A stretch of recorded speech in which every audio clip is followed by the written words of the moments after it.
Ito yung marker ni Macario Sakay. Pag may ganito, ano ibig sabihin? Recognize na NHI. What's an NHI? National Historical shared by Ibig sabihin historical Ambet, site Ambet to. Ocampo. Okay. O yung birthday ng nanay ko. So ibig sabihin, itong marker na to guys, nagsisimbolize ng laban ni Macario Sakay nung araw dito. Na pinay ko kanina sa Cristobal, no? Meron din siya mamaya makikita niyo na ano doon, na parang shrine doon. Okay? Mamaya pag doon na tayo sa bundok, nakikita natin yung shrine niya. Sino ba si Macario Sakay? Nung panahon ng mga Amerikano, siya yung leader ng mga guerrilla rito. Paano siya parang ang tawag sa kanya nung mga Amerikano ay El Diablo. Bakit? Kasi akala nila ano siya, may sa demonyo siya. Kasi nga ang style ng pakikipaglaban ni Macario Sakay noon ay gumagamit siya ng mga parang kay Naruto, mga Kage Bunshin. Gumagamit siya ng mga kamukha niya. Kamukha yung face niya. Tapos papakita sa mundo, o hindi ko mapakita sa mundo, kahabulin yung mga Amerikano. Tapos yung palamig, mag-ambush na sa kanila. So ganun ang style. Yung style ng pakikipagbaka. So marami na patay yung grupo nila Macario Sakay sa ganun paraan. Paggawa ng mga decoy. Yun, okay. Yun lang po.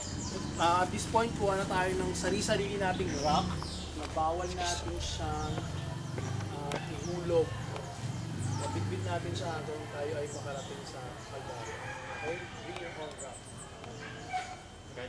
Yes, pick your own size and your own rock.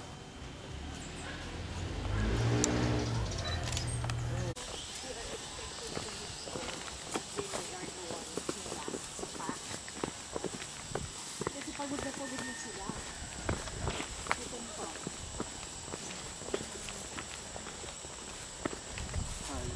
Tingin, kumakuha ka ng picture? Ito may video na. Video ng buhay na.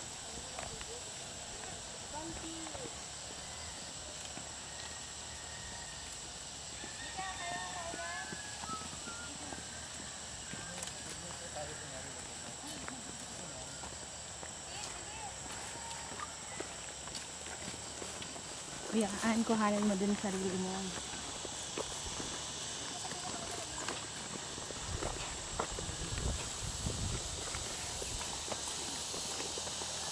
Yo!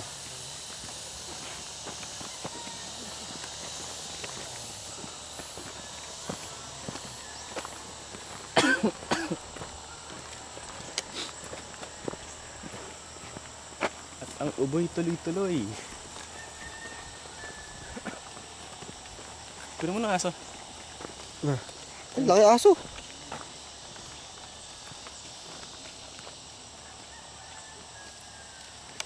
Laki doggy.